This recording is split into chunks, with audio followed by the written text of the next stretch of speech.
This bowl of oatmeal is a lot better than the last one. I put a tablespoon of sugar and some vanilla extract, cinnamon, dried cranberries, crushed up almonds, and some salt. I'm getting better at it. It doesn't feel super healthy because of all the sugar, but it tastes good. I had a cool moment a moment ago. I took a phone call at work and I was speaking to an old lady and she couldn't log into our website. And I redesigned the front page of our website, right? So I'm in charge of that. Um, and I was explaining, there's a login button at the top right. You can click this. And she said she's on mobile and there's a hamburger menu. I put the login button inside a hamburger menu on the top right so that if you tap that, it opens the login because there's no room for the buttons that my bosses want. I had to put it in a hamburger menu. But she says that she's blind and she's using a screen reader and she was not told there was a hamburger menu or a login button.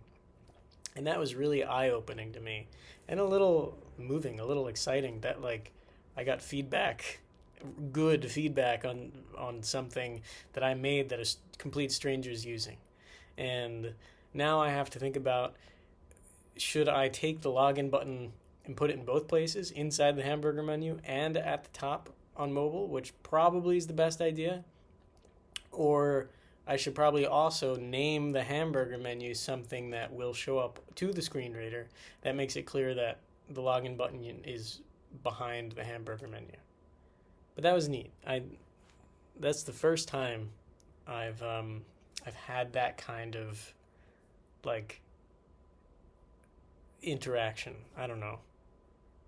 Exciting. Um, I'll make the change at some point, but I like that it was entirely my responsibility. Like it wasn't through my bosses. It wasn't like, oh, we want to change this thing of the website. It was something I neglected, and I get to learn from this stranger. Cool. I read the short story, The Terrapin, by Patricia Highsmith. It's the short story in Perfect Days that the niece reads from the main guy's collection. He's read it.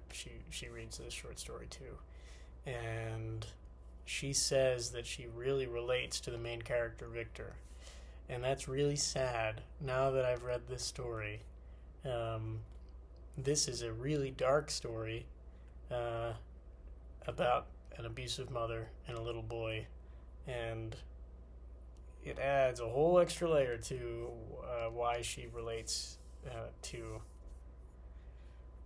him. And it makes sense now why when she tells the main guy that she thinks she's going to end up like him, why his reaction is, no, that's awful, because it really is awful.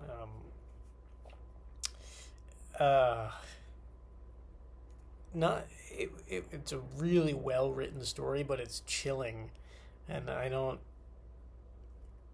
haven't felt like that reading something, I guess, since The Girl with the Dragon Tattoo, like where it was horror but not, like it was just, yeah, dark, but good author, and she's a crime author, so I think she'd probably be good at crime books. I'd like to read one. um, just this is a really sad story, and adds a lot to the movie. I think there's elements in the movie like sunlight shining on the floor. Um, it makes the movie a lot sadder, but also good that the main guy was able to get away from his family because it seems like they're not good people, and hopefully the niece can get away from them too. Um, Glad I read it. I'm yeah, I'm gonna read the other short stories. See, it's really well written, direct to the point, short, just really gets you where you need to go. Um, yeah, I wish I could have more books. I have books. I have them all in here. I've got plenty of books. But I don't have a lot of space for them. This bookshelf is entirely filled with books, stacked on top of each other in all sorts of ways. And I would like a place for more books, but I also just don't want to have a lot of books. I don't want to have to buy books.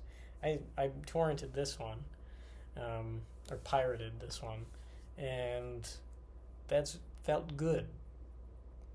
But books, I feel like I'd rather give my money a little bit. Like, I feel a little worse about pirating books. I don't know why. I don't pirate music. I pirate movies because I feel like that's so corporate, but books don't feel as corporate to me as movies. Same with music. So I can continue doing this, and I'm sure I will, but I am very much torn between wanting to own a copy of something that I get for my money and having this fake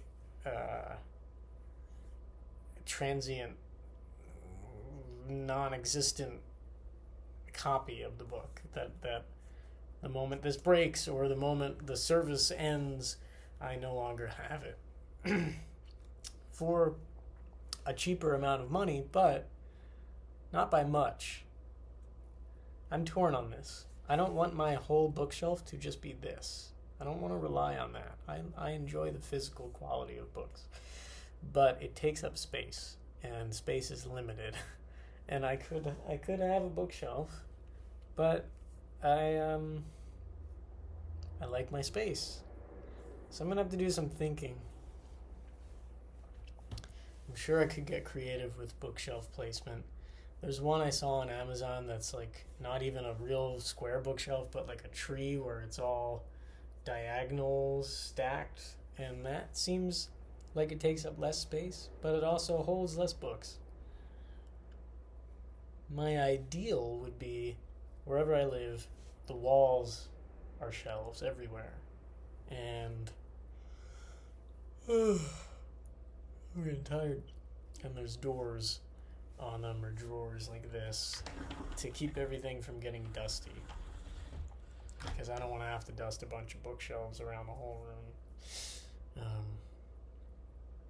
Yeah. Moral of the story is I don't know what the moral is.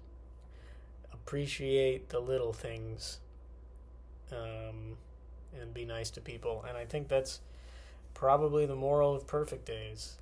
The more I don't know. Yeah. And I think if I'm to appreciate the little things, I would appreciate a physical book more than this.